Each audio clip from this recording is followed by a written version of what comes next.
Hello students, চলে এসেছি তোমাদের সামনে 2026 আইসিএসসি বোর্ড অ্যাপিয়ারিং ছাত্রছাত্রীদের জন্য সংকলিত কবিতার একটা ওয়ান শট ভিডিও নিয়ে। আজকের এই ওয়ান শট ভিডিওতে আমি 7টা কবিতা, যেটা তোমাদের 2025-এ যে 3টে এসে গেছে সেটা বাদ দিয়ে 7টা কবিতার ব্যাখ্যা, সংক্ষিপ্ত ব্যাখ্যা এবং সেই কবিতার সমস্ত ইম্পর্টেন্ট বিষয়, ইম্পর্টেন্ট পার্ট যেখান থেকে প্রশ্ন হতে পারে সেই সমস্ত বিষয় নিয়ে একটা সম্পূর্ণ আলোচনা নিয়ে হাজির হয়েছি। সমস্ত বিষয়টা একবার একটা মাত্র ভিডিওতে ফুল রিভিশনের জন্য অবশ্যই ভিডিওটা কোনো রকমভাবে স্কিপ না করে দেখতে হবে। তাহলে চলো আমরা প্রথমেই শুরু করি আমাদের সব থেকে ইম্পর্টেন্ট যে কবিতাটা এবছরে কবি শঙ্খ ঘোষ রচিত বাবু বলেন সেই কবিতাটি নিয়ে আলোচনা করি।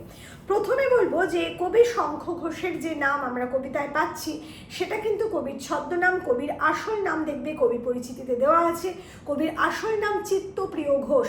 এটা একেবারে ভুলে যেও না, কারণ এখান থেকে 1 নম্বরের প্রশ্ন কিন্তু তোমাদের এসে যেতেই পারে।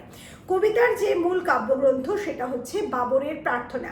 কবির একটা বিখ্যাত কাব্যগ্রন্থের নাম বাবরের প্রার্থনা, সেখান থেকে এটা নেওয়া হয়েছে। কবিতার মূল বিষয় কি? কবিতার মূল বিষয় হচ্ছে ঊনবিংশ শতাব্দীর একদল বাবু সম্প্রদায়, যে বাবু সম্প্রদায় নিজেরা ছিল অর্ধশিক্ষিত, ইংরেজ সাহিত্যপ্রেমী বা ইংরেজ ভাষাকে অত্যন্ত ভালোবাসত তারা, এবং নিজেদের প্রচণ্ড জ্ঞানী বলে মনে করত, অত্যন্ত অহংকারী ছিল তারা, এবং সাধারণ মানুষকে মানুষ বলেই জ্ঞান করতো না। এই ধরনের এক অমানবিক মূর্খের স্বর্গে বাস করা মানুষের প্রতিনিধি চরিত্র আমাদের এই কবিতার কথক বলা যেতে পারে। তার ভাষণের মধ্যে দিয়ে কিন্তু কবিতাটা কবি রচনা করেছেন, এবং সেই কবিতায় কবি ওই বাবু সম্প্রদায়ের পাশাপাশি আরেক দল মানুষকে রেখেছেন যারা জীবনযাপন করে বলে ওই বাবু সম্প্রদায়ের মানুষরা একেবারে উল্লেখ করছে।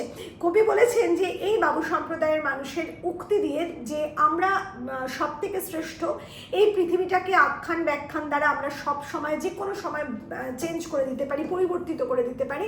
অর্থাৎ যে কোনো কথায় মানুষকে ভুলিয়ে, যে কোনো কথার উদাহরণ দিয়ে মানুষকে ভুলিয়ে সহজে আমরা বিভিন্ন রকম পরিবর্তন আনতে পারি এই সমাজের, এবং আমরাই সমাজের সব থেকে উচ্চ তলায় বাস করছি। আমরা অনেক শিক্ষিত, আমরা ইংরেজি ভাষায় শিক্ষিত, কাজে আমরা সব কিছু জানি।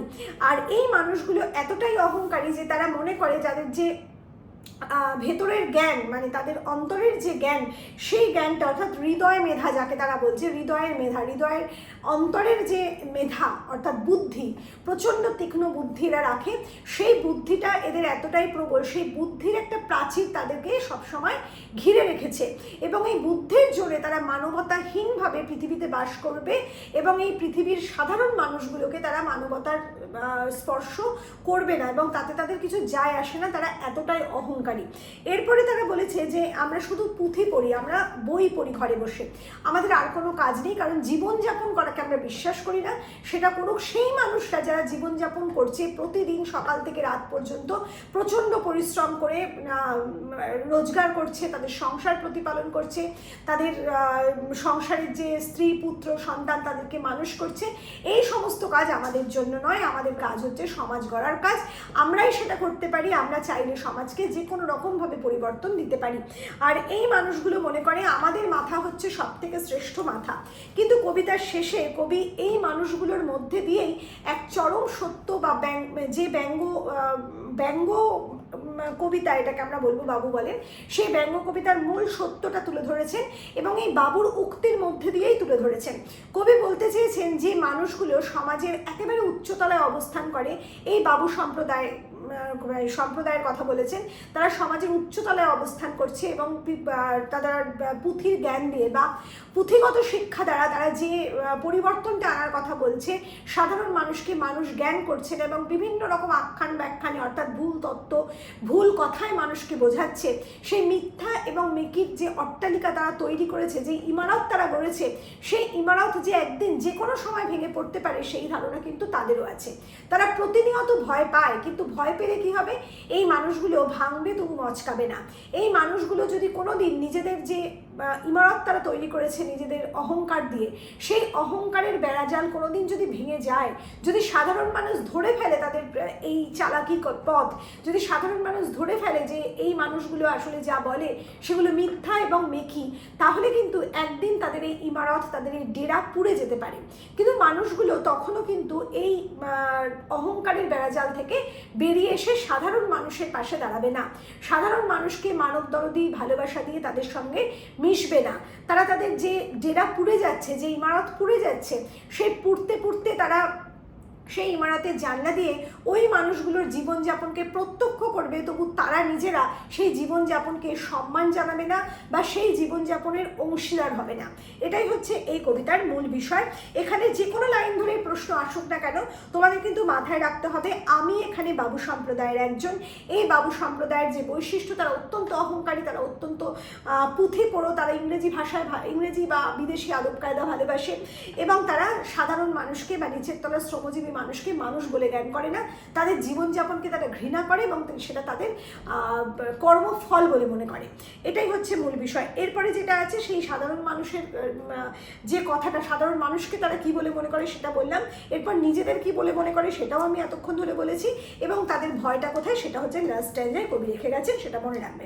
এরপরে আমরা চলে যাব আমাদের পরবর্তী কবিতা, আজকের আলোচনার পরবর্তী কবিতা, সেটা হচ্ছে আবার আসিব ফিরে, কবি জীবনানন্দ দাশ রচিত বিখ্যাত কবিতা আবার আসিব ফিরে। আবার আসিব ফিরে কবিতাটা কবি জীবনানন্দ দাশের বিখ্যাত কাব্যগ্রন্থ রূপসী বাংলা থেকে নেওয়া হয়েছে। এটা মূল কাব্যগ্রন্থের নাম। আর কবি জীবনানন্দ দাশের একটা উল্লেখযোগ্য রচনা যদি মনে রাখতে হয় তাহলে অবশ্যই মনে রাখবে বনলতা সেন, তার বিখ্যাত কবিতা, বহু পঠিত কবিতা, সব থেকে বেশি মানুষ জীবনানন্দ দাশকে চিনেছে তার এই কবিতার জন্য, কাজে এটা কখনোই ভুলবে না। এবার আসবো আবার আসিব ফিরে কবিতার মূল বিষয়বস্তুতে।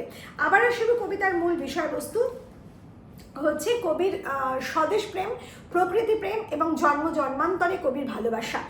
এখানে প্রথম যে স্ট্যান্ডাটা আছে সেখানে কবি তার জন্মান্তরের কথা বলেছেন এবং সেই সঙ্গে প্রকৃতির সকালের, মানে তার প্রিয় বাংলা, তার প্রিয় জন্মভূমির সকালবেলার যে রূপ বৈচিত্র্য, যে সৌন্দর্য তার ব্যাখ্যা করেছেন। এবং পরের যে স্ট্যান্ডা আমরা দেখতে পাচ্ছি সেই স্ট্যান্ডায় কবি এখানে আলোচনা করেছেন বাংলার প্রকৃতির সন্ধেবেলার রূপ সৌন্দর্যকে। আর এই রূপ সৌন্দর্যের মধ্যে সব থেকে ইম্পর্টেন্ট যেটা, সেটা লাস্ট লাইন, আমাকেই পাবে তুমি ইহাদের ভিড়ে। এই লাইন তুলে যদি প্রশ্ন করা হয় এবং যদি বলা হয় কিসের ভিড়ের কথা কবি বলেছেন, তখন কিন্তু তোমাকে অবশ্যই এই শেষের স্ট্যান্ডার বা সেকেন্ড স্ট্যান্ডার বা লাস্ট স্ট্যান্ডারটাই কিন্তু তোমাকে তুলে ধরতে হবে। আর কবি কোন কোন রূপের কথা বলেছেন, কোন কোন রূপে নিজে ফিরে আসতে চেয়েছেন, সেটা কিন্তু সম্পূর্ণ ফার্স্ট স্ট্যান্ডায় কবি আলোচনা করে দিয়েছেন। আর ফার্স্ট স্ট্যান্ডায় যে সকালের রূপ বৈচিত্র্য কবি তুলে ধরেছেন, সেখানে আমরা বেশ কয়েকটা পাখির নাম পাচ্ছি, শঙ্খচিল, শালিক, ভোরের কাক, হাঁস, এবং দ্বিতীয় স্ট্যান্ডায় আমরা পেয়েছি লক্ষ্মী পেঁচা এবং সাদা বক। এই পাখির নামগুলো ভুলবে না, মনে রাখবে। তিনটে নদীর কথা কবি বলেছেন, ধানসিঁড়ি নদী, জলঙ্গি, তারপরে আছে রূপসা। এই তিনটে নদীর কথাও কিন্তু কবি কবিতায় উল্লেখ করেছেন। কবিতায় কবি একটা ঐতিহাসিক ঘটনাকে স্মরণ করেছেন। সেই ঐতিহাসিক ঘটনাটা কোন লাইনে আছে, জলঙ্গির ঢেউয়ে ভেজার বাংলার এ সবুজ করুণ ডাঙায়, অর্থাৎ সেই মুর্শিদাবাদের কাহিনী, সেই জলঙ্গি নদীর কথা, যেখানে আমরা ঐতিহাসিক সিরাজদৌল্লার পতনকে দেখেছিলাম, বাংলার শেষ স্বাধীন নবাব। এরপরে আমরা দেখেছি ব্রিটিশ সরকার আমাদের ভারতবর্ষের বাংলাকে একেবারে অধিকার করে নিয়েছে, ইস্ট ইন্ডিয়া কোম্পানি। সেই মর্মান্তিক ঘটনা, সেই বেদনার করুণ কাহিনী কবি স্মরণ করেছেন কবিতার এই লাইনে। আর প্রথম যে স্ট্যান্ডা, সেখানে কবি যে প্রকৃতির বর্ণনা দিয়েছেন, সেখানে কবি বলেছেন যে ধানসিঁড়ি নদীর তীরে তার বাংলা অত্যন্ত সুন্দর, যেখানে সবুজে ঘেরা প্রকৃতি, কাঁঠাল গাছের ছাওয়ায় ছাওয়ায় যেখানে কাকেরা ঘুরে বেড়ায়, ভোরের কাকেরা, যেখানে নবান্নের গন্ধে কাকেরা চলে আসে ওই ছায়া ঘেরা কুয়াশার মধ্যে দিয়ে, ভোরবেলাকার যে কুয়াশা তার মধ্যেও কবি মানে অভূতপূর্ব সৌন্দর্যকে প্রত্যক্ষ করেছেন। নবান্ন উৎসব কি সেটাও তোমরা অবশ্যই মনে রাখবে, যে গ্রাম বাংলায় নতুন ধান যখন উৎপন্ন হয় তখন সেই ধানের পায়েস রান্না করে ঈশ্বরকে নিবেদন করা হচ্ছে গ্রামের গ্রামের মানুষের প্রধান কাজ এবং এটাকে নবান্ন উৎসব বলা হয়। এই উৎসব উপলক্ষে বহু মেলা, বহু আনন্দ উৎসব, বহু আনন্দ তারা করে থাকে। সেই নবান্ন উৎসবের কথা কবিতায় উল্লেখ করা হয়েছে এবং কবি বলেছেন যে সারাদিন তিনি হাঁস হয়ে কলমির গন্ধ শুকতে শুকতে ভেসে বেড়াবেন। সেই হাঁসের সাথে তুলনা করেছেন গ্রাম্য তরুণীর পায়ের আলতা পরা পায়ের। কেন তুলনা করেছেন? আমরা বিশ্বাস করি যে গ্রাম্য বালিকা বলবো, গ্রাম্য কিশোরীর যে চাঞ্চল্য, যে এক সর্বদা যে ছুটে বেড়ানোর একটা প্রয়াস, তার আলতা পরা পা, তার সাথে কবি একটা হাঁসের পায়ের যে সুন্দর হাঁসের পায়ের যে চাঞ্চল্য এবং সেই যে চঞ্চলভাবে সে যে সাঁতরে বেড়ায়, সেই বিষয়টার একটা সাদৃশ্য খুঁজে পেয়েছেন এবং হাঁসের পায়ের যে রূপ বৈচিত্র্য তার সাথে কিশোরীর পায়ের আলতা পরা পায়ের রূপ বৈচিত্র্যকে তিনি মিলিয়ে দিয়েছেন। এরপরে আমরা দেখেছি সেকেন্ড স্ট্যান্ডায় আছে সুদর্শন নামক কোনো একটা পোকা, সুন্দর পোকা, যে সন্ধ্যের বাতাসে উড়ে বেড়াচ্ছে। লক্ষ্মী প্যাঁচার ডাককে কবি প্রত্যক্ষ করেছেন, অনুভব করেছেন। কেন করেছেন? কারণ লক্ষ্মী প্যাঁচা যেন গ্রাম বাংলায় সন্ধ্যেবেলা যে কোনো এক শিমুল গাছের ডালে বসে যখন ডাকে তখন যেন কোনো মঙ্গল বার্তা বহন করে আনে। তারপরে কবি এক শিশুর কথা বলেছে, যে শিশু একেবারে তাদের উঠোনে বসে খইয়ের ধান ছড়াবে। আর রূপসার গোলা জলে এক কিশোরের কথা কথা বলেছেন কবি, যে তার সাদা ডিঙাতে সাদা ছেঁড়া পাল তুলে ডিঙা বাইবে এবং তিনি সেখানেই দেখতে পাবেন এক আকাশে যখন সূর্য ডুবে যাবে, সন্ধে ঘনিয়ে আসবে, সেই সময় ধবল বকেরা বা সাদা বকেরা নীড়ে ফিরছে। এরকম একটা পরিবেশের মধ্যে, সেই ভিড়ের মধ্যে কবিকেই খুঁজে পাওয়া যাবে বারে বারে। কারণ কবি জন্মান্তরে বিশ্বাসী। তিনি মনে করেন যে একবার মারা গেলে মানুষ আবার অন্য জন্ম নিয়ে পৃথিবীতে ফিরে আসে এবং কবির প্রত্যাশা, কবির আশা, কবির আকাঙ্ক্ষা, কবি যেন বারবার তার বিভিন্ন জন্মে বিভিন্ন রূপে এই গ্রাম বাংলার বুকে ফিরে আসতে পারেন। এটাই এই কবিতার মূল বিষয়বস্তু। এবার আমরা চলে যাব আমাদের আজকের পরবর্তী আলোচনা, বুদ্ধদেব বসু রচিত রবীন্দ্রনাথের প্রতি কবিতায়। এই কবিতাও কিন্তু আমাদের 2026-এ তোমাদের জন্য অত্যন্ত ইম্পর্টেন্ট একটা কবিতা। রবীন্দ্রনাথের প্রতি কবিতার মূল কাব্যগ্রন্থ হচ্ছে 22শে শ্রাবণ। কবির বিখ্যাত প্রবন্ধ কালের পুতুল, একটা বিখ্যাত প্রবন্ধের নাম কালের পুতুল, এটা মনে রাখবে। আর এই কবিতার মূল বিষয় হচ্ছে দ্বিতীয় বিশ্বযুদ্ধ এবং তার পরবর্তী সময়ে সমগ্র ভারতবর্ষে, বিশেষ করে বাংলায় যে সাম্রাজ্যবাদী শক্তি, এটা সমস্ত ভারতবর্ষের কথা বলছি, সরি বাংলা নয়, সাম্রাজ্যবাদী শক্তি এবং ফ্যাসিস্ট শক্তির যে একটা উত্থান দেখা দিয়েছিল এবং সমগ্র মানুষের মধ্যে যে একটা মৃত্যু ভয় ঢুকে গিয়েছিল, সমগ্র সমাজ যেন শ্মশান ভূমিতে পরিণত হয়েছিল, যেখানে মানুষ আনন্দ উৎসব সমস্ত ভুলে গিয়ে শুধুমাত্র লোভ, লালসা, হিংসা এই সমস্ত কিছুতে মেতে উঠেছিল এবং মৃত্যুমুখী হয়ে পড়েছিল সাধারণ মানুষের জীবন। সেই পটভূমিতে বসে কবি এই কবিতাটা লিখেছিলেন এবং এই কবিতায় কবি প্রথম স্ট্যান্ডাতে বেশ কিছু লাইনের উল্লেখ করেছেন। সেই লাইনগুলো প্রত্যেকটা লাইন ইম্পর্টেন্ট, প্রত্যেকটা লাইন তুলে প্রশ্ন হতে পারে, যেমন সভ্যতার শ্মশান সজ্জায়, সংক্রমিত মহামারী, প্রাণলক্ষ্মী নির্বাসিতা, মৃত্যুবহ পুষ্পকে উড্ডীন বর্বর রাক্ষস, উন্মত্ত জন্তুর মুখের জীবনের সোনার হরিণ, প্রত্যেকটা ইম্পর্টেন্ট লাইন, প্রত্যেকটার ব্যাখ্যা কিন্তু আসতে পারে। সভ্যতার শ্মশান সজ্জা মানে যে নগর সভ্যতা গড়ে উঠেছিল, সেই সভ্যতার যেন একটা শ্মশান সজ্জা কবি দেখতে পাচ্ছেন, প্রত্যক্ষ করেছেন। কারণ কি, সেই সময় যে ওই যে বললাম সাম্রাজ্যবাদী শক্তি বা ফ্যাসিস্ট শক্তির আক্রমণ, তার ফলে আমাদের সমাজ ব্যবস্থা যেন একেবারে মৃত্যুমুখী হয়ে পড়েছিল। মানুষের মৃত্যু মিছিল দেখা গিয়েছিল, বিভিন্ন দুর্ভিক্ষ, নানান রকম অত্যাচার, অবিচার, সমস্ত কিছুর মধ্যে মানুষের যে অসহায় প্রতিচ্ছবি, সেটা দেখে কবি শ্মশান মনে হয়েছিল, সভ্যতা মনে হয়নি। এরপরে কবি বলেছেন সংক্রমিত মহামারীর মতো মানুষের থেকে এক মানুষ থেকে আর এক মানুষের মধ্যে লোভ, হিংসা সমস্ত কিছু ছড়িয়ে পড়ছিল। একজন মানুষ আরেকজন মানুষকে সন্দেহের চোখে দেখতো, ভালোবাসা যেন কোথায় চলে গিয়েছিল। তাই কবি বলেছেন প্রাণলক্ষ্মী নির্বাসিতা, আনন্দময় যে সত্তা আমাদের জীবনে, সেই আনন্দময় সত্তা যেন নির্বাসিত হয়েছিল, অন্য জায়গায় চলে গিয়েছিল। ঐশ্বর্যের দেবী, ধন সম্পত্তির দেবী লক্ষ্মী, তাকে যেন আর খুঁজে পাওয়া যাচ্ছিল না।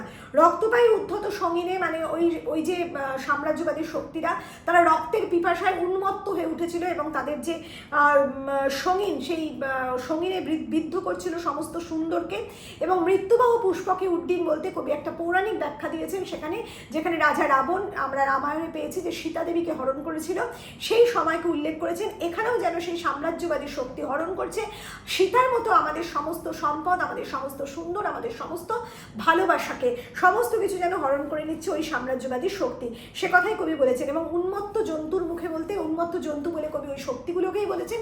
এবং সেই উন্মত্ত জন্তুর মুখে আমাদের জীবনের সোনার হরিণ, অর্থাৎ জীবনের সুখ, সমৃদ্ধি, ভালোবাসা সমস্ত কিছু যেন থরথর করে কাঁপছে, এটাই কবির মনে হয়েছে। কিন্তু ওই সাংঘাতিক একটা মৃত্যুমুখী, একটা সাংঘাতিক পরিবেশে কবি কিন্তু ভেঙে পড়েননি, শেষ হয়ে যাননি কবি পরের স্ট্যান্ডায়। সেই জন্য মানুষ মানুষকে আশার কথা শুনিয়ে গেছেন। কবি বলেছেন এটাই কিন্তু শেষ সময় নয়, মানুষকে বাঁচতে হবে, এবং তার জন্য তিনি একটা পথ দেখিয়েছেন, সেটা কি রবীন্দ্রনাথকে স্মরণ করার পথ। কবি মনে করেছেন যে রবীন্দ্রনাথ হচ্ছে একমাত্র অবলম্বন, যাকে অবলম্বন করে এই সময় বেঁচে থাকা যায়। কারণ রবীন্দ্রনাথের যে সাংঘাতিক সৃষ্টি, মহান সৃষ্টি, সেটা কবিতা হোক, গান হোক, উপন্যাস বা প্রবন্ধ যাই হোক না কেন, সেই সমস্ত কিছু আমরা যদি ঘেটে দেখি তাহলে আমরা দেখতে পাবো সেই সমস্ত কিছুতে একটা আশার কথা বলে গেছেন কবিগুরু। কবিগুরুর নিজের জীবনে যে সমস্ত দুঃখ যন্ত্রণা সমস্ত কিছু কবি ভুলে গিয়েছিলেন তার সৃষ্টির মধ্যে দিয়ে। আর কবি বুদ্ধদেব বসুও বলেছেন যে কবিগুরু রবীন্দ্রনাথের সেই সমস্ত সৃষ্টির মধ্যে দিয়ে আমরা যদি বিচরণ করি তাহলে আমরাও কিন্তু সমস্ত বিপদ সমস্ত ভয় ভুলে গিয়ে একদিন আশার পথ দেখতে পাবো, এবং আবার আমরা মৃত্যুর পথ থেকে ঘুরে দাঁড়াতে পারবো, আবার আমরা আশার আলো পাবো বাঁচার জন্য। এটাই এখানে কবি বলতে চেয়েছে। প্রাণ রুদ্ধ এবং প্রাণ স্তব্ধ হয়ে গেলেও সেই প্রাণে যে সামান্য আশাটুকু আছে সেটা হচ্ছে একমাত্র রবীন্দ্রনাথ। এটা হচ্ছে এই কবিতার মূল বস্তু। এবার আমরা চলে যাব পরবর্তী আলোচনায়, যেটা আমরা বলছি এই কবিতা কবি কাজী নজরুল ইসলামের কুলি মজুর কবিতার কথা। এক্ষেত্রে আমি বলি, তোমরা অনেকে কুলি মজুর কবিতাকে প্রচণ্ড ভয় পাও। আজকে একটু খেয়াল করো কুলি মজুর কবিতাকে কিভাবে মনে রাখার কথা আমি তোমাদের বলছি। প্রথমে আসবো আমরা কবিতার মূল গ্রন্থে। মূল গ্রন্থ বলার আগে বলে রাখি কুলি মজুর কিন্তু একটা সম্পূর্ণ কবিতা নয়। কবি কাজী নজরুল ইসলামের একটি কবিতা হচ্ছে সাম্যবাদী, তার একটা সামান্য অংশ তোমরা পাঠ্য কবিতা হিসেবে পেয়েছো। আর এই সাম্যবাদী কবিতাটা কবির মূল কাব্যগ্রন্থ থেকে নেওয়া হয়েছে। সেই কাব্যগ্রন্থের নাম সর্বহারা।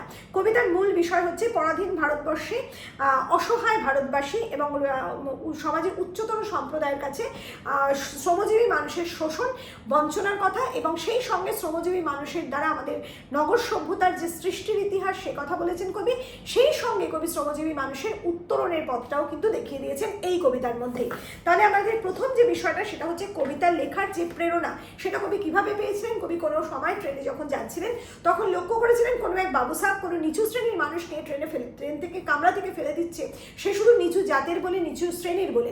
সেটা হতে পারে কোনো বিদেশির দ্বারা ভারতবাসী হতে পারে, কোনো উচ্চতলার উচ্চ শ্রেণীর মানুষ হতে পারে, একেবারে শ্রমজীবী কোনো নিচের তলার মানুষ হতে পারে। সেটা কবি নির্দিষ্ট করে বলেননি। এই কবিতায় আছে একটা পৌরাণিক ঘটনার ব্যাখ্যা। সেই পৌরাণিক ঘটনার ব্যাখ্যা অবশ্যই মনে রাখবে, যেখানে আছে দধিচি মুনির কথা, যে দধিচিদের হাড় দিয়েই বাষ্প সকট চলে। সেই দধিচি মুনির কথা এখানে অবশ্যই মনে রাখবে। আমরা জানি স্বর্গে একসময় বৃত্রাসুর নামক এক অসুরের অত্যাচার শুরু হয়েছিল, যার ফলে দেবতারা শান্তিতে বসবাস করতে পারছিলেন না। এবং সেই সময় সমস্ত দেবতারা যখন দেবরাজ ইন্দ্রের কাছে যান, তখন দেবরাজ ইন্দ্র বিষ্ণুকে পরামর্শ দেন যে তিনি যেন দধিচি মুনির কাছে যান। দধিচি মুনি যেন তার নিজের দেহ আত্মবিসর্জন দেন আগুনের মধ্যে, এবং তার যে অস্থি থাকবে সেই অস্থি দ্বারা নির্মিত বজ্র দিয়ে একমাত্র হত্যা করা যাবে বৃত্রাসুরকে, কারণ বৃত্রাসুর দেবতার আশীর্বাদ প্রাপ্ত। এবং সবাই যখন মিলিতভাবে বিষ্ণুর দ্বারা ওই দধিচি মুনির কাছে যান, দধিচি মুনি কিন্তু আত্মবিসর্জন দেন নিজেকে ওই অগ্নির মধ্যে, এবং সেই অগ্নি থেকে যখন তার ওই অস্থি পাওয়া যায়, সেই অস্থি দিয়ে কিন্তু বজ্র নির্মাণ করা হয়। সেই বজ্রে বৃত্রাসুরের মৃত্যু হয়। কবি এখানে দধিচি মুনিকে তুলনা করেছেন শ্রমজীবী মানুষের সাথে, কারণ শ্রমজীবী মানুষরা নিজেদের প্রাণের বিনিময়ে, নিজেদের রক্তের বিনিময়ে এই সুন্দর নগর সভ্যতাকে গড়ে তুলছে, এই আধুনিক সভ্যতাকে গড়ে তুলছে, যে সভ্যতা গড়ে না উঠলে আমাদের উত্তরণ হতো না, সমাজের বিবর্তন হতো না। অথচ সেই মানুষগুলোর কথা কেউ ভাবে না। দধিচি মুনি যেমন একদিন নিঃশেষ হয়ে গেছেন, এই শ্রমজীবী মানুষগুলোও নিঃশেষ হয়ে যায়, এ কথাই কবি বলতে চেয়েছেন। এরপরে কবি বলেছেন শ্রমজীবীদের অবদানের কথা। কবি বলেছেন কি রাজপথে যে গাড়ি ঘোড়া চলছে, মোটর গাড়ি চলছে, সাগরে জাহাজ চলছে, রেলপথে চলছে বাষ্প সকট অর্থাৎ ট্রেন, সমস্ত দেশ যেমন কলকারখানায় ছেয়ে গেছে, বড় বড় অট্টালিকা উঠছে ইটকাঠ পাথরের, এবং বিভিন্ন পাহাড় কেটে ঘরবাড়ি বানানো হচ্ছে, রাজপথ তৈরি করা হচ্ছে। এই সমস্ত কিচ্ছু হতো না যদি না এই শ্রমজীবী মানুষগুলো থাকতো। এই শ্রমজীবী মানুষের দুঃখ যন্ত্রণার ইতিহাস একমাত্র প্রত্যেকটা ইটে লেখা আছে, আর কেউ তাদের মনে রাখেনি। উচ্চতলের মানুষ তো তাদের ভুলেই গেছে। কবি একেবারে আর্তনাদ করে উঠেছে, চিৎকার করে উঠেছেন, চুপরাও যত মিথ্যাবাদীর দল। কারণ কি, কবি মনে করেছেন যে এই মানুষগুলো, এই শ্রমজীবী উচ্চতলের মানুষগুলো শ্রমজীবী মানুষগুলোকে প্রচণ্ডভাবে খাটিয়ে নিয়ে যে সাংঘাতিক বিলাস সামগ্রী গড়ে তুলছে, তার ন্যূনতম পরিমাণও তাদের শ্রম হিসাবে, শ্রমের মর্যাদা হিসাবে তাদের দেওয়া হচ্ছে না। তাই তিনি উল্লেখ করেছেন, কত পায়ে দিয়ে কুলিদের তুই কত ক্রোড় পেলি বল। অর্থাৎ যে সামান্য মজুরি আমরা মানে ওই উচ্চতলার শ্রেণীর মানুষগুলো, শ্রমজীবী মানুষকে দিচ্ছে, তাতে কিন্তু কিচ্ছু তাদের হয় না। তারা সামান্য খেয়ে পড়েও বাঁচতে পারে না। তাদের মাথার উপরে হয়তো ছাদ নেই, তাদের বস্ত্র নেই, তাদের খাদ্য নেই, কোনো কিছুই হয়তো ঠিকঠাক নেই, তাদের শিক্ষাটাও ঠিক মতো হয় না, তার জন্যও আমরা দায়ী করি তাদেরই। তা যাই হোক, এই সমস্ত কিছু কবি এখানে উল্লেখ করেছেন। এরপরে কবি বলেছেন এক আশার বাণীর কথা। কবি বলছেন আসিতেছে শুভ দিন। কবি এই আসিতেছে শুভ দিন বলে কোন কথা বলতে চেয়েছেন? বলেছেন এই যে নিচের তলার মানুষগুলো, যারা চিরকাল শোষিত, উৎপীড়িত, নিপীড়িত, লাঞ্ছিত, বঞ্চিত, সেই মানুষগুলো একদিন না একদিন ঘুরে দাঁড়াবে, একদিন না একদিন তাদের হিসাবটা বুঝে নেবে। তারপরেই কবি বলেছেন যে তারাই মানুষ, তারাই দেবতা, গাহি তাহাদের গান। আসলে কবি আমাদের এই সমাজ গড়ার কারিগর হিসাবে এই মানুষগুলোকে স্মরণ করেছেন। কবি বলেছেন তারা তো মানুষ। কেন মানুষ? তারা তো যন্ত্রণা সহ্য করছে, রোদে জলে খেটে কিভাবে তারা নিজেদের খাদ্য সংগ্রহ করছে, কাজেই তারা তো মানুষ। মানুষ না হলে তাদের এত কষ্ট করতে হতো না, এত কষ্ট সহ্য করতে হতো না। কিন্তু তাদেরই কবি দেবতা বলছেন। কেন কবি তাদের দেবতা বলছেন? কবি দেবতা বলছেন এই কারণেই, দেবতা যেমন স্বর্গকে তৈরি করে, তেমনি আমাদের বাসভূমিকে স্বর্গের সমানভাবে সুন্দর করে গড়ে তুলছে কারা? এই মানুষগুলো। এই মানুষগুলোকে কবি বিভিন্ন নামে চিহ্নিত করেছেন। কখনো বলেছেন এরা মাঠে শস্য ফলাচ্ছে তাই তারা চাষি, তারা শ্রমজীবী, শ্রমের বিনিময়ে শ্রমিক, যার যেসব মানুষ আছে মজুরির বিনিময়ে কাজ করে, তাদের কথা কবি বলেছেন। তো এই সমস্ত, কিংবা কুমোর, তাঁতি, সমস্ত মানুষ যারা শ্রমের বিনিময়ে কাজ করেন, এই সমস্ত মানুষের কথা কবি এখানে তুলে ধরেছেন, যারা রোদে জলে খেটে নিজেদের পরিশ্রম, সাংঘাতিক পরিশ্রমের বিনিময়ে আমাদের জীবনকে সুন্দর করে তুলছে, উচ্চতলের মানুষগুলোকে ভালো থাকতে দিচ্ছে, বিলাসবহুল জায়গা দিচ্ছে, এই কথাই কবি বলেছেন। এরপর কবি উল্লেখ করেছেন যে নতুন দিন কিভাবে আসবে তার একটা ইঙ্গিত দিয়েছেন। কবি বলেছেন পীড়িত মানুষের রক্তে রাঙা হয়ে একদিন নতুন দিগন্তে সূর্য উঠবে, নতুন সূর্য উঠবে। এরপরে কবি বলেছেন সেই প্রস্তুতি মানুষ কিভাবে নেবে? এমনি এমনি তো সূর্য উঠবে না, তার জন্য মানুষকে জেগে উঠতে হবে। মানুষকে কি করতে হবে না, মানুষকে ঐক্যবদ্ধ হতে হবে। আমাদের প্রত্যেক ভারতবাসীর ঘরে ঘরে আসলে চন্দ্র সূর্য তারার মতো বিভিন্ন রকম শক্তিশালী মানুষ রয়েছে, যাদের প্রচুর প্রতিভা আছে। সেই সমস্ত মানুষগুলোকে জেগে উঠতে বলেছেন। পৃথিবীর প্রত্যেকটা কোণার কোণার, ভারতবর্ষের প্রত্যেকটা কোণার কোণার মানুষগুলোকে ঐক্যবদ্ধ হতে বলেছেন। জাতি, ধর্ম, বর্ণ নির্বিশেষে সমস্ত মানুষকে এক হতে বলেছেন এবং বলেছেন আমরা প্রত্যেকে ভারতবাসী, আমাদের একের দুঃখ যদি প্রত্যেকের মনের মধ্যে না বাজে, তাহলে কিন্তু আমরা ঐক্যবদ্ধ হতে পারবো না। আর যে কোনো বড় পরিবর্তন আনতে গেলে মানুষকে ঐক্যবদ্ধ হতে হয়, মানুষের ক্ষুদ্র স্বার্থ বুদ্ধি ভুলে যেতে হয়। এটাই কবি এই কবিতার এখানে বলতে চেয়েছেন। এবং শেষ পর্যায়ে কবি কি বলেছেন? নতুন পৃথিবীর কি রূপটা হবে সেটা কবি উল্লেখ করেছেন। সেখানে জাতিভেদ থাকবে না, বর্ণভেদ থাকবে না, সেখানে আর্থিক বৈষম্য থাকবে না, শ্রমজীবী মানুষের সব বেদনার অবসান ঘটবে, আর মাথার উপরে থাকবে ঈশ্বর, আর সাধারণ মানুষ পৃথিবীতে শান্তিতে বসবাস করবে, এক হয়ে, একত্রিত হয়ে। সেখানে কোনো রকম ভেদাভেদ কবি প্রত্যক্ষ করবেন না বলেই আশা করছেন। এবং সেই মানুষগুলো যে পৃথিবীতে বাস করবে, তার পাতালপুরীতে বাস করবে সমস্ত পিশাচ, সমস্ত অত্যাচারীর দল, তারা পাতালে প্রবেশ করবে। এখানেই কবিতা শেষ হয়েছে। তাহলে নিশ্চয়ই কুলিমজুর কবিতা এখন তোমাদের কাছে খুব একটা কঠিন লাগবে না। এরপরে আমরা চলে যাব আজকে সিঁড়ি কবিতায়। সিঁড়ি কবিতায় যাওয়ার আগে এক মিনিট দাঁড়াও। হ্যাঁ, সিঁড়ি কবিতা শুরু করার আগে আমরা কবি সুকান্ত ভট্টাচার্য রচিত সিঁড়ি কবিতার যে মূল গ্রন্থ সেটা বলে নেব, মূল কাব্যগ্রন্থ সেটা বলে নেব। কবির মূল কাব্যগ্রন্থ হচ্ছে ছাড়পত্র। আর সিঁড়ি কবিতার সুকান্ত ভট্টাচার্যকে অবশ্যই মনে রাখবে, তিনি সর্বাপেক্ষা কিশোর কবি, অত্যন্ত কম বয়সে তিনি মারা গিয়েছিলেন।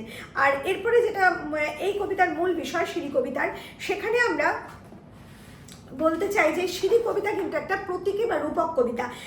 সিঁড়ি এখানে আসলে সমাজের উত্তরণের পথ, যে পথ দ্বারা নিচের তলা থেকে উপর তলায় ওঠা যায়। আর এখানে সিঁড়ি বলে কবি শ্রমজীবী মানুষকে উল্লেখ করেছেন।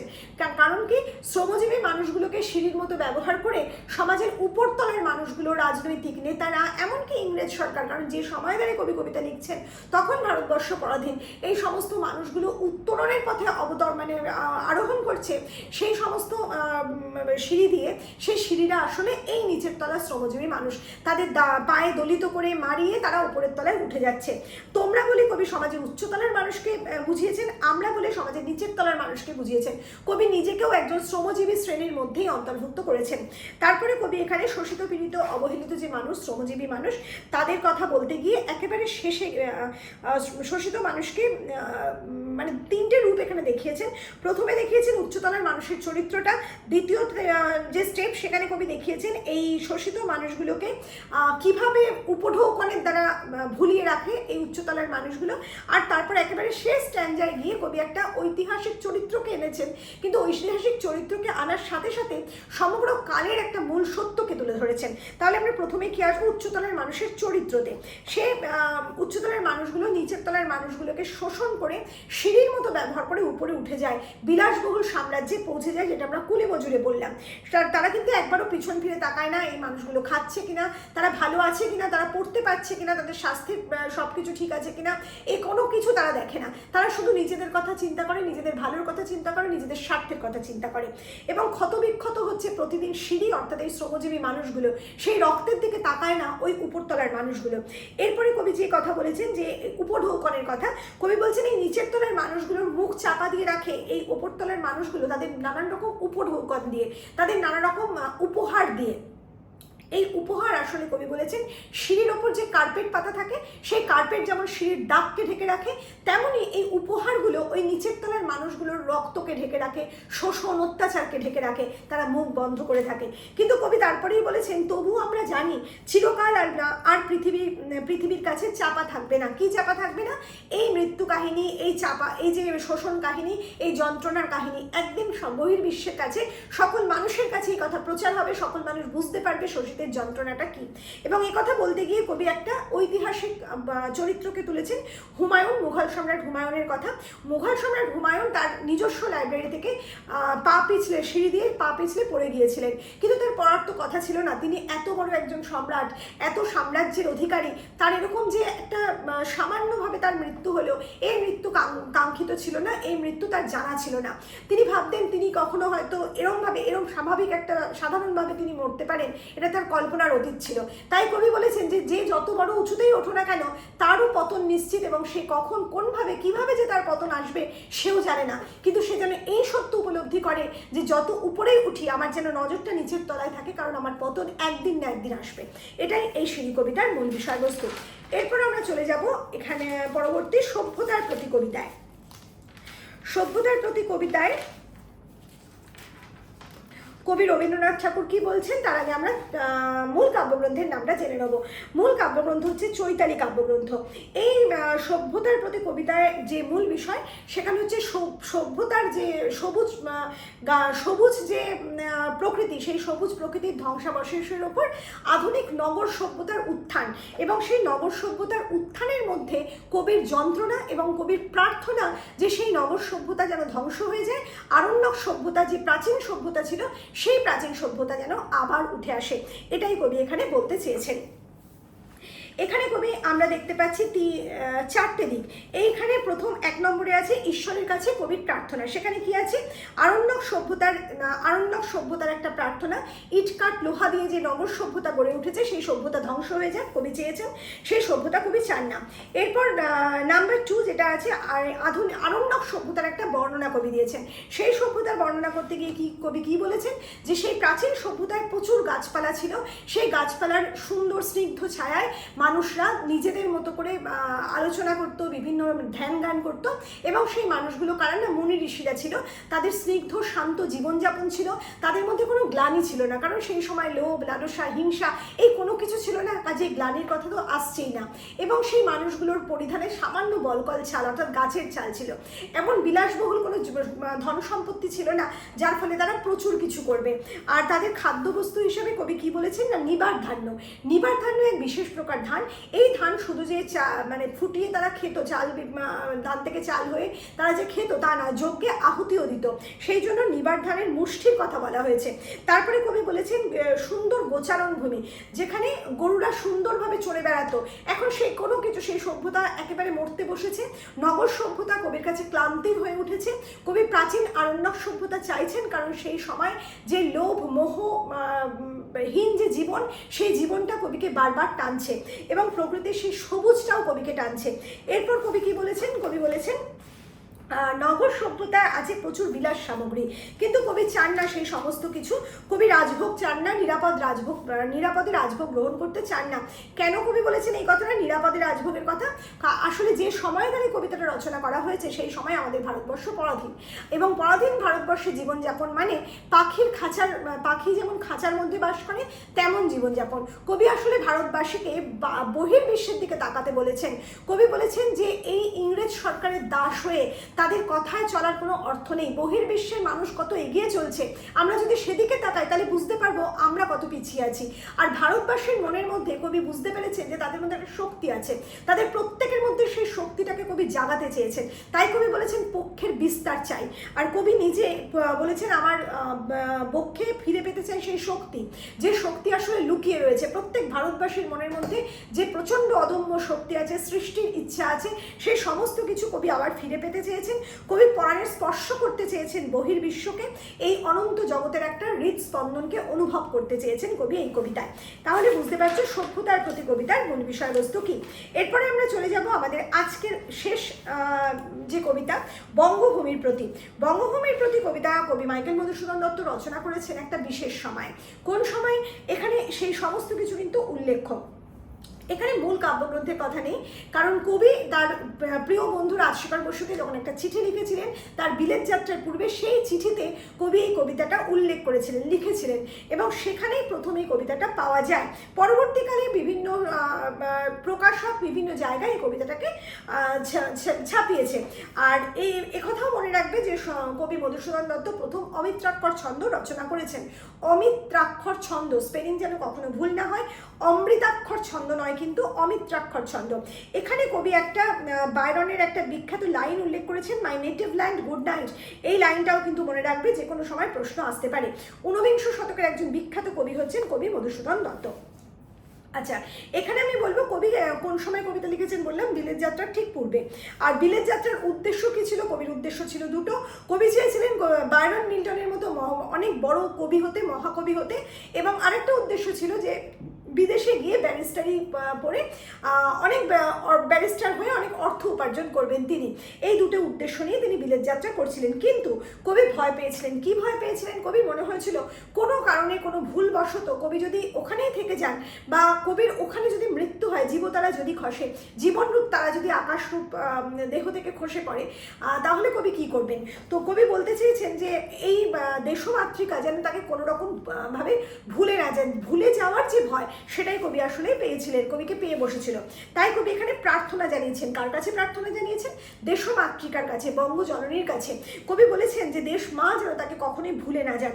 কবির আবেদন নিবেদন সমস্তটাই কিন্তু দেশমাতৃকার কাছে। কবি বলেছেন তিনি প্রচুর ভুল করেছেন, তিনি এমন কোনো বড় কাজ করে যাচ্ছেন না যে মা তাকে মনে রাখবে বা দেশবাসী তাকে মনে রাখবে। তবু তিনি মায়ের কাছে প্রার্থনা করেছেন যে আমার মধ্যে যে সামান্য গুণ আছে, সেই গুণটুকু মনে রেখে সমস্ত ভুলকে যদি ক্ষমা করে দেন মা, এবং মায়ের মনের মন্দিরে যদি এই মায়ের মনের পদ্মরূপ মনে যদি মধুকবিকে তিনি স্থান দেন, তাহলে তিনি চিরকৃতজ্ঞ হয়ে থাকবেন। এবং এই প্রার্থনাই কবি করে গেছেন। এই কবিতার মধ্যে কবির একটা দার্শনিক অনুভূতি আছে। জন্মিলে মরিতে হবে, অমর কি কোথা কবে, চিরস্থির কবে নীর হায়রে জীবন নদে। কবি বলেছেন যে জন্ম হলে মৃত্যু নিশ্চিত। আমরা জানি, আমরা প্রত্যেকে জানি যে আমাদের যেমন জন্ম সত্য, তেমন মৃত্যুটাও সত্য। নদী দিয়ে যেমন জল বয়ে যায়, সে কখনো স্থির থাকে না, তেমন আমাদের জীবনটাও কালস্রোতে এগিয়ে চলে, সে কখনো স্থির থাকে না। একদিন আমাদের এই দেহ থেকে সেই প্রাণটা বেরিয়ে যাবে, এটা নিশ্চিত। কিন্তু কবি মৃত্যুকে ভয় পান না। কবি বলেছেন যে আমার মরতে কোনো ভয় নেই। আমি জানি যে প্রত্যেক মানুষকে মরতে হবে, কিন্তু মরার মতো মরতে চাই। কবি বলতে চেয়েছেন যে কবি জানেন যে যে শুধু মরে যায়, কোনো রকমভাবে কোনো কীর্তি রেখে যায় না, কোনো কাজ কর্ম রেখে যায় না, তাহলে মানুষ কিন্তু তাকে মনে রাখে না। মানুষ আসলে বেঁচে থাকে মানুষের কাজের মধ্যে দিয়ে। এই উপলব্ধিটা কবির হয়েছিল এবং কবি তাই মনে করেছেন যে এমন কিছু সৃষ্টি তিনি করে যেতে চান এবং দেশমাতৃকা তাকে সেই বর দেবেন যাতে করে তার সৃষ্টির মধ্যে বেঁচে থাকবেন। এরপরে কিন্তু কবি আরও এরপরে কবি কি বলেছেন যে তিব্বতের কৈলাস পর্বতের যে মানস সরোবর আছে, সেখানে যে তামরস ফুটে থাকে, যে পদ্ম ফুটে থাকে, সেই পদ্মের মধ্যে সেই পদ্মের মতো এই বঙ্গভূমির মনের মধ্যে কবি সারা জীবন সর্বসময় বিরাজ করতে চান। মধু কবিকে যেন মা না বলেন। আর এই কথা বলার অর্থ হচ্ছে ভারতবাসী যেন মধু কবিকে চিরস্মরণীয় করে রেখে দেয় তার কাজের মধ্যে দিয়ে, যেটা কবি পেরেছেন। আর কবির বিখ্যাত যে রচনা সেটা হচ্ছে মেঘনাদ বধ কাব্য। কবি চেয়েছিলেন বায়রনের মতো মহান কবি হতে। এই মেঘনাদ বধ কাব্য লিখে কিন্তু সেই তার আশাটা অবশ্যই পূরণ হয়েছে। আর কবির কিন্তু মৃত্যু হয়নি বিদেশে, কবি আমাদের ভারতবর্ষে এসে মারা গিয়েছিলেন, কিন্তু খুব নির্মমভাবে তার শেষ জীবনটা কেটেছে। যাই হোক, আমাদের আজকের আলোচনা আমরা এখানেই শেষ করছি। খুব তাড়াতাড়ি আমরা হাজির হব আমাদের পরবর্তী আইসিএসসির আরেকটা ইম্পর্টেন্ট ভিডিও নিয়ে। খুব ভালো থেকো।